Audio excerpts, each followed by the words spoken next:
In Week 2, we examine the theoretical frameworks that inform social and emotional interventions in special education. These frameworks are not merely abstract models. They shape how educators interpret behavior, design supports, and evaluate student growth across inclusive settings.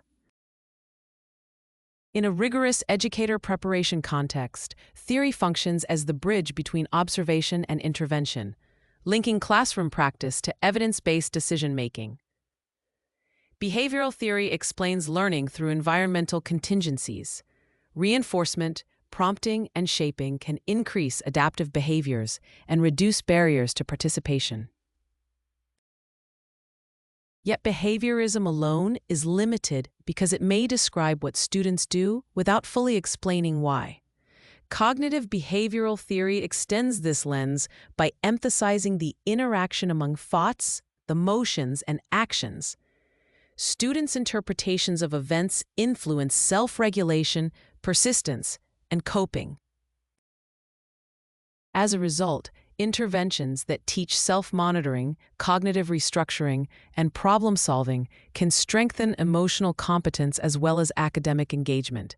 Ecological theory broadens the unit of analysis beyond the individual. Bronfenbrenner's model reminds us that development occurs within nested systems: family, classroom, school, community, and culture. In special education, this means that social and emotional interventions must account for context, relationships, and access to opportunity. A student's behavior may reflect mismatches between expectations and environment rather than deficits within the learner. Therefore, intervention planning should be collaborative, culturally responsive, and systemically aligned. Sociocultural theory further emphasizes that learning is mediated through language, interaction, and participation in cultural practices. From this perspective, social and emotional development is co-constructed through guided participation, peer interaction, and meaningful discourse.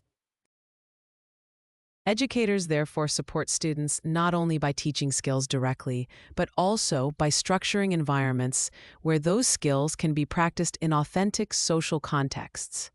Developmental psychopathology contributes a lifespan perspective on risk, protection, and adaptation. It helps educators understand how early vulnerabilities, cumulative stress, and protective factors interact over time. Importantly, this framework rejects simplistic labels and instead asks how trajectories can shift through timely, targeted intervention. In special education, this supports early identification, prevention, and progress monitoring. Strength-based and resilience frameworks shift attention from deficit to capacity. They ask what students can do, what supports have worked, and how competence can be amplified. Resilience is not a fixed trait. It emerges through supportive relationships, self-efficacy, and opportunities for success. This orientation aligns with dignified, asset-based practice in special education. Finally, SEL theories provide the conceptual foundation for instruction in self-awareness, self-management, social awareness, relationship skills, and responsible decision-making. High-quality SEL is explicit, developmentally appropriate, culturally sustaining, and embedded across settings. When these theories are integrated, they produce interventions that are not only effective, but equitable, responsive, and educationally meaningful.